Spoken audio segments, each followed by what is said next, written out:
Hi there, I'm Lena Anani, and you're listening to She Wrote a Book, where I interview amazing women from all over the world who also happen to be published authors. I created this show to educate, entertain, and inspire you to be the voice you want to hear in the world. Did you know this episode comes with a free gift? It's a webinar for aspiring authors who want to learn my insider secrets on writing and publishing books. You can access this free training instantly at SheWroteABook.com/bonus. Now let's get started. Great, you are listening to episode number 8 of She Wrote a Book, and today I'm interviewing Shalena DIVA, author of the book, Fire Your Friends, A Woman's Guide to Becoming Her Own Best Friend. This book will teach you how to identify and eliminate toxic relationships, create an exit strategy from unhealthy relationships, and show you how to create the most important relationship in your life, a healthy relationship with yourself. Shalena DIVA is a successful business coach who went from homeless to 6 figures in a year by using her 4-step personal philosophy of DIVA, discover, invest, value, and appreciate your natural gifts to build a business around them. Again, her book is called Fire Your Friends, A Woman's Guide to Becoming Her Own Best Friend. You can find the link to her book in our show notes for this episode at SheWroteABook.com/8. Awesome. So Shalena, I want to know, tell me a little bit about why you decided to write this book. Well, thank you so much for having me, Lena Anani. I thank you so much. I decided to write the book because it was during a time when I really got tired of looking outside of myself for the answers that I was seeking. For example, I would ask my mother, my sister, my best friend, advice on what I should do, and in the end, it always turned out that the best course of action was what I told myself to do initially. So I realized that I had to learn to trust myself first instead of always looking to other people. And as I began to look around, I noticed that a lot of my other friends were dealing with the same thing too. And I'm like, hey, maybe we should learn to become our own best friends first, look within first, before we started looking outside of ourselves. Why do you think we do look outside of ourselves for validation or friendship or anything like that? I think for many women, it's our upbringing. You know, we're taught to be nurturers and to always look after others and put other people before ourselves. And many times, we're not taught how to make powerful and healthy decisions for ourselves. I have this thing where now in my life, I do not make community decisions. And that means that I look within first, I do the research, I look at the data, but most importantly, I trust my heart and I make that decision and I own it. I don't think enough women have been taught how to own, first of all, how to make a decision and then how to own it. And you know, if something doesn't work out, it's okay. You can change your mind. You can do something else.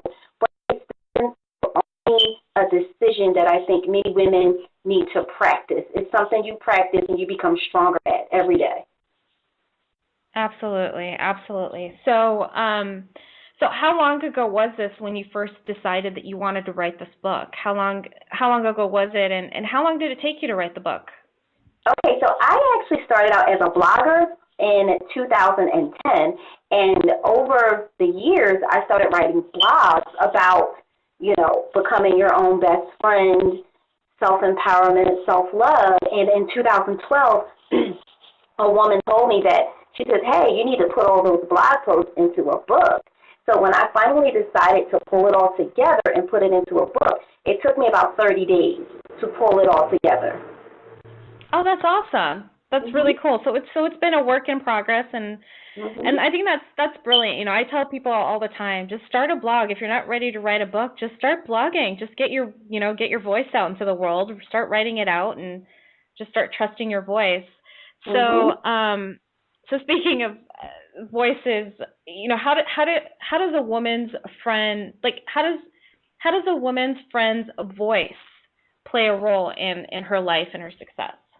Okay, yes. So if you're the kind of woman who doesn't look within first, you will probably be very you'll just be very persuadable, if that's the word. You'll be very persuadable. So if you have positive friends around you with positive voices and they believe in you, then you will do positive things in your life. If you have friends who are negative, who don't see the value in your gifts and talents, and they can't quite see where you want to go in your life, their words can be very damaging. And I truly believe that we create our lives with our thoughts and with our words. So if you have a friend, and this includes family members too, who are not that positive and supportive, that can be very damaging to one who has not taken the time to cultivate self-love and practice self-care on a daily basis.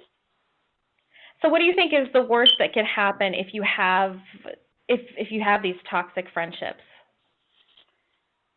To me, I think that you will live a life and miss out on meeting the most beautiful, wonderful, lovable, most deserving, talented, awesome woman on the planet, and that is yourself.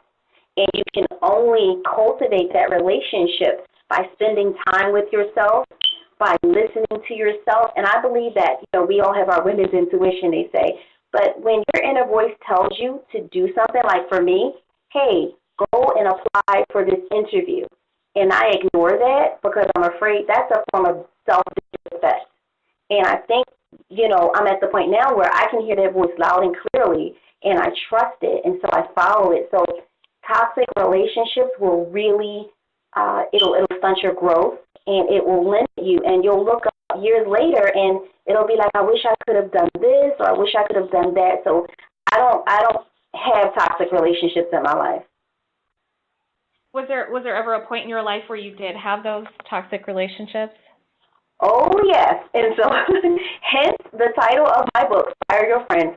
The first friend, and remember, it can be a friend or a family member, but the first person that was fired out of my life was my then fiance. We were living together. I worked for him, and it was at the point where his voice became negative to me, and literally my body became toxic. My hair started falling out. I began gaining weight, and so I literally had to, I had to give him a pink slip.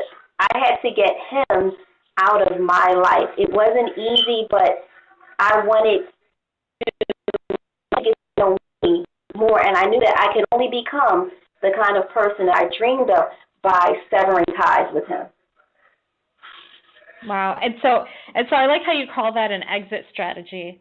So what was the most recent exit, or what would be the most recent example of a time where you actually used that exit strategy? Okay, well, I had a really good friend, and we were fellow dreamers. We would read the self-development books. We would, read the Deepak Chopras. We would do all of that stuff, and I started to apply it. So you read those things, and then you apply it. And once I started applying it, this was during the time I was homeless, my life changed miraculously. And once I started experiencing the kind of success that her and I dreamed of, we drifted apart. So in my book, I say fire your friends. My son's father, he had to be fired because he was toxic. But with this one friend, I had to cut back my hours with her. So, some people are on an hourly job, and so they cut back your hours. I had to cut back my hours, meaning I don't spend that much time with her. I don't talk to her as much because I just needed to be positive and keep a positive energy. So with that exit strategy, I just kind of weaned myself away from her by cutting back the amount of time I spent with her and interacting with her. Yeah, awesome. So when you were reading all these self-development books, was there one that stood out the most for you that was like a life changer, game changer for you? I will say it wasn't so much a book, but it was a YouTube video, because I listen to YouTube videos almost every day, like the motivational books. But Jim Rohn, Jimrohn, Jim Rohn, he passed away in 2009. He was very instrumental, and his teachings changed my life. It was one video. He says, you will become a better person by the books you read and the company that you keep. So he said, I challenge you to read a book a week. I'm like, he's crazy to read a book a week, but I want homeless, living with my sister, didn't have a job. I had all the time in the world, right? I said, I don't have time to read a book a week. He's crazy. But I said, let me take him up on that challenge. And the first book I read was Secrets of the Millionaire Mind by T. Harv Eker. And in a week, I finished it. I said, whoa, I finished a book in a week. And then from there, for about 6 months, I read a book a week, and that was life-changing for me. Awesome. That is so cool. So do you still practice that, a book a week? You know, I do in terms of I do a lot of listen to the motivational audiobooks on YouTube. There's a great channel called You Are Creators. They have all of the classic personal development books on there. One thing that I have started doing is there's this book, The Greatest Salesman in the World by Og Mandino, and he has these scrolls. There are 10 scrolls in there, and each scroll he says to read for 30 days straight. So I just started reading, and I picked up on scroll 3, and I'm on day 17 of this 30-day challenge. So I have taken on that challenge, and it is it's awesome. You find something new in it every single day. Oh, that is so cool. That's awesome. Mm-hmm. Well, you know, your book sounds just as life-chinging as the books that you've been reading. So I want to know, like, how are your readers responding to the advice in your book? You know, I'll just say men love the concept of firing your friends. They think it's very cool. Women, they love it too, because the way the book is set up, there are 5 girlfriends that you meet in the book, and each girlfriend is simply an aspect of your personality. And so you become your own best friend first, and you're given tips and techniques on how to do that in various areas. And at the end of it, you look in your life and you say, who doesn't fit in this area? And you're given options. You know, do I do a pink slip? Do I cut back their hours? You know, who do I need to hire? A lot of times women, we need to work on networking. There are some people that you may need to hire, you know, or bring them on your team. So women are really loving it because it's fun, it's an easy read, but it's like medicine full of sugar. So they appreciate it, and they're learning how to love themselves a lot more. That's amazing. That's awesome. I can imagine, for sure. I mean, your book sounds really cool. Like, I can't wait to pick it up and read it myself, honestly. Especially now that I want to take on that read a book a week challenge. I think that's so cool.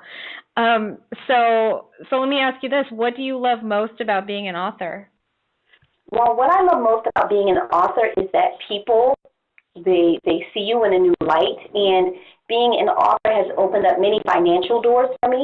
So one thing that I did was, even though my book was geared towards women, it's universal principles in there, and they're evergreen. And so I was given a workshop to a group of teenagers that I did not want to do, but I was asked. I committed to it. So at the end, the principal said, hey, can you come to my school and teach our girls? And I'm thinking, I coach women. I don't coach girls. What am I going to teach them? And then it dawned on me, just teach them the principles that are in your book. So I took the principles in my book. I created an 8-week curriculum, and the school paid me $4,000 for it. So I started going to other schools, and I had a summer program. And so I just take my message and those principles, and I just create different programs. So this book has earned me a nice amount of money. Awesome. Very, very cool. I especially love the fact that your book is reaching teenage girls, because I feel like that's a great place for them to start learning more about, how to attract healthier relationships and especially with themselves. So that's fantastic. So Shalena, thank you so much for being our special guest today. We will have a link to your book in the show notes for this episode, so our listeners can learn more about you. And they can just visit SheWroteABook.com/8. Awesome. Great. Thanks again, Shalena. Thank you so much. Thank you for listening to She Wrote a Book. If you enjoyed this episode, then subscribe now so you can automatically get access to all new episodes, and feel free to share your inspired thoughts with us in the comments too. I'd love to hear from you. Are you ready to write your own book? Get started now with my quick and concise webinars so you can learn my insider secrets on writing and publishing your own book. Claim your free gift now at SheWroteABook.com/bonus. Until then, may you always feel good and make magic. Feel good, make magic now. Lena and Anani will show you how. Ignite that wisdom inside of you and show the world what you do. To publish, write, and promote, learn the best way